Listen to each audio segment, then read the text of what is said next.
অভিনয়ের মানুষ, অভিনয় নিয়ে ব্যস্ত আছি। কখনো গ্যাপ যায় কাজের প্রিপারেশনের জন্য, আবার কাজ করি, আবার গ্যাপ, এরকম করেই যাচ্ছে আর কি সময়টা। জীবনের স্বপ্নগুলো আসলে এইভাবে যদি আমরা না বলে অন্যভাবে যদি বলি যে আপনি আসলে স্বপ্ন থেকে কতটুকু দূরে বা স্বপ্ন কোথায় দেখছেন। আমরা তো প্রতিনিয়তই স্বপ্ন দেখি। সো একজন অভিনেতার তো আসলে স্বপ্ন সবসময় পূরণ হয় না। অনেক ক্যারেক্টার আছে, সেই কাজগুলো করতে হবে। আমরা অভিনেতারা যত পুরনো হয় তত বেশি অভিজ্ঞ হয়। সো আমরা তো এখনও অনেক অভিজ্ঞতা বাকি আছে, অনেক ক্যারেক্টার করা বাকি আছে। সো সেই পথেই হাঁটছি আসলে। সো সেই পথ কত দূর যাবে সেটা হচ্ছে দেখার বিষয়। একটা ভালো গল্প তৈরি করবে একজন স্ক্রিপ্ট রাইটার। এরকম অনেক অনেক গল্প আছে যে গল্পটা আমি কখনো ভাবিইনি, কিন্তু এমন একটা গল্প নিয়ে একজন ডিরেক্টর আমার কাছে আসলো, সেই গল্পটা করার জন্য আমার ভেতরে একটা স্পৃহা কাজ করে, বা আমি তখন ভাবি যে এটা যদি আমি করতে পারতাম।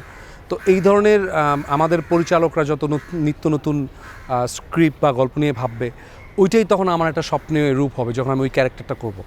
সো আমি সেই স্বপ্নটাই দেখছি যে অনেক অনেক ভালো রাইটার বা ভালো ডিরেক্টররা আমার কাছে অফার নিয়ে আসবেন, আমি তাদের ওই ছবিগুলোতে কাজ করব এবং কাজ করে আমি আমার ক্যারিয়ারটাকে আরও ভালো জায়গায় নিয়ে যাব। সো এই সুপ্ত বাসনাগুলো আছে আমার কাছে।